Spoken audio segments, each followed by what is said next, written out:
Thanks to Squarespace for sponsoring this video.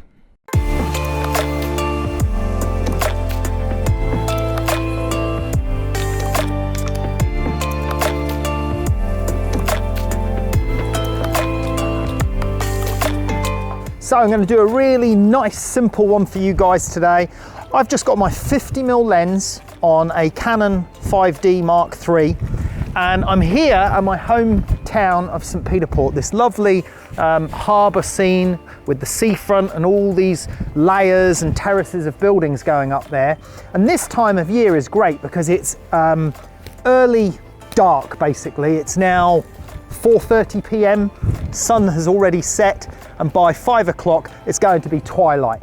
And with it being winter, people are still at work at 5 p.m. and it's dark. So that means all the lights are going to be on in most of those buildings, which obviously wouldn't happen in the summertime at night because it wouldn't be dark till 10 p.m. and everyone would have gone home. So I'm hopefully going to catch a twilight scene with the seafront illuminated. And I'm going to do that very simply without any filters, anything like that necessary, because I don't have a really bright sky to deal with or contend with that I need to darken down. So I'm just going to take a picture of that seafront on the self timer. But the extra little trick that I'm going to do is, rather than shoot it on a wide angle, I'm going to shoot it on 3 panoramic shots. So I've already just leveled my tripod up using the spirit level to make sure everything's level. And then I'm going to take a shot here, here, here, here, here, maybe 3 to 5 shots overlapping each one. That will give me a higher resolution image because I'll be able to join those images together. So instead of just a 22 megapixel, it'll be like a 22, a 22, 22. So it'll be something more like an 80 megapixel image that I end up with as a nice panoramic shot of this seafront at twilight. So just gonna run some test shots and see how it goes.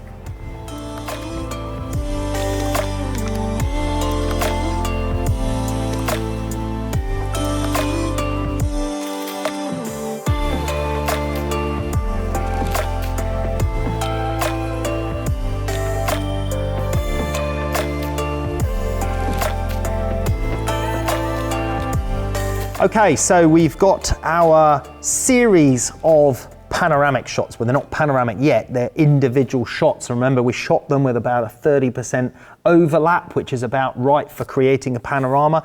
And what I'm going to show you is I'm just going to show you 2 really quick, easy methods to put those together, one in Lightroom and one in Photoshop. Now, the one in Lightroom, I use Lightroom Classic. The one in Lightroom couldn't be easier. There's my 5 files that I'm going to use for this panoramic. I've kept a different 5 files for the Photoshop version. Here you can see zooming in, seeing all the little building lights and everything going on there. Let's click, there's the first shot, the second shot, the third one, the fourth one, and then the 5th one. Now, all I need to do to create a panorama is to select all of the shots and then right click, and then from right click say photo merge panorama. Now that'll put that together. Looks like it already has given me a preview there. I can choose spherical, cylindrical perspective. Auto crop. Can also put fill edges on as well. That's if sometimes when it builds a panorama, it leaves some parts in white that didn't quite have enough area to fill. In the latest version of Lightroom, it'll fill those edges for you. So I just click merge, and then we wait for it to finish processing on that. See, it says creating panorama at the top left there.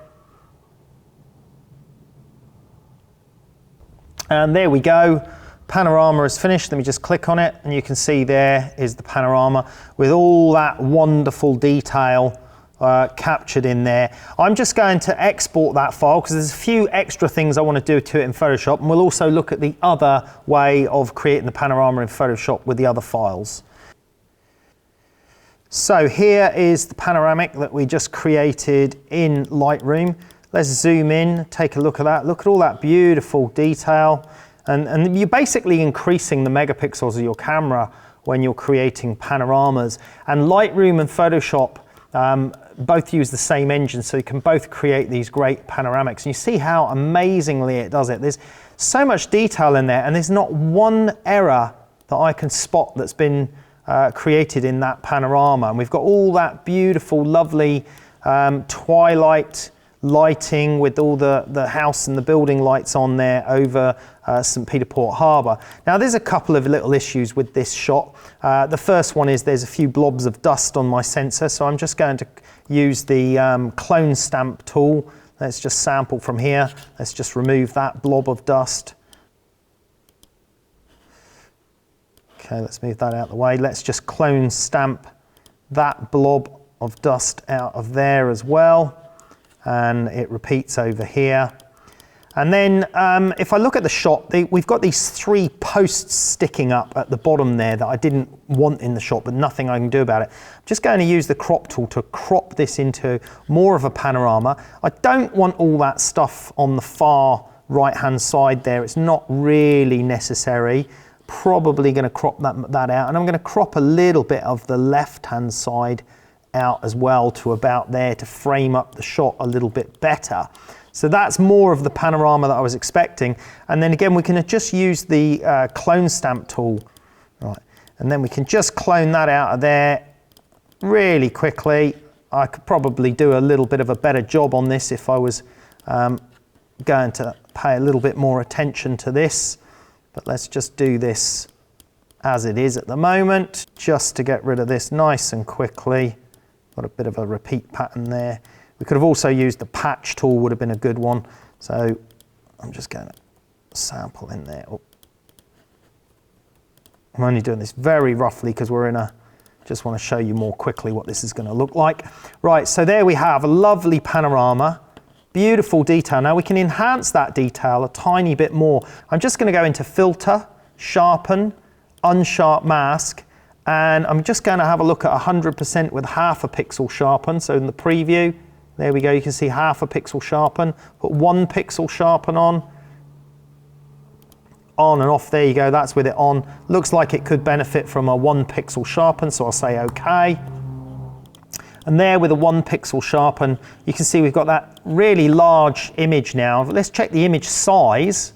And the image size, you can see 13,000 pixels wide. My Hasselblad H6 100 megapixel is about 11,800. So this image is wider than my 100 megapixel Hasselblad turns out, which is what you get from using the blending method of overlapping panoramic and creating panoramic images. So I think you'll see there a really nice result that's been achieved very, very simply, and you saw how easy it was to capture. Let's just take a quick look now in Photoshop, how you would do that in Photoshop as well. So these are the other set of images that we captured because I did it twice. Now in Photoshop, I just need to go into File, Automate, and then Photo Merge. And then I browse to choose the files. Actually, I browse to choose the files, but I'm going to choose the folder that the files are in. Browse, find the panorama TIFFs. There they are, say open. They're in there now. I'm going to say vignette removal, geometric distortion correction, auto on the layout. Just say OK. And then let's let Photoshop build that panorama for us. And there we go.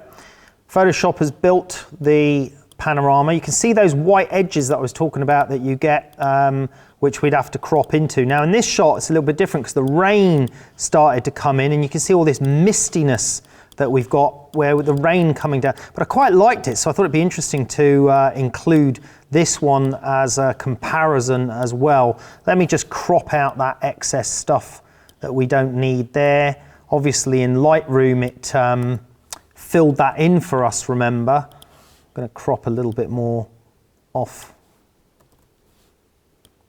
the edges as well. Let's crop that into there on this one. Let's crop that one into there. Looks like we need a tiny bit of contrast adjustment. So you can see there as well, look in Photoshop, it's kept the layers with the layer masks of each section, so you can work through the files and the layers if you want to bring back a little bit from one shot or the other.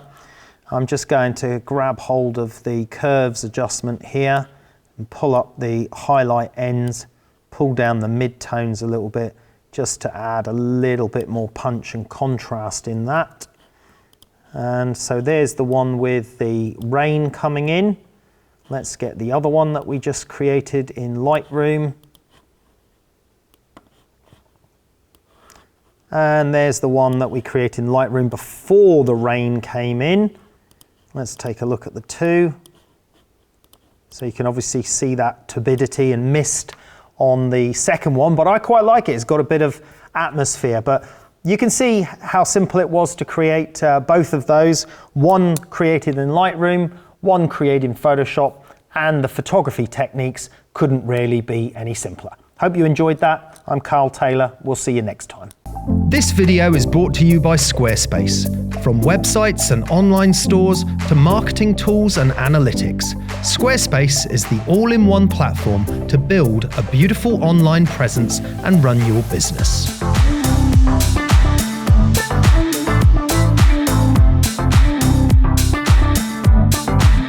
Head to squarespace.com for a free trial. And when you're ready to launch, go to squarespace.com/Karl to save 10% off your first purchase of a website or domain.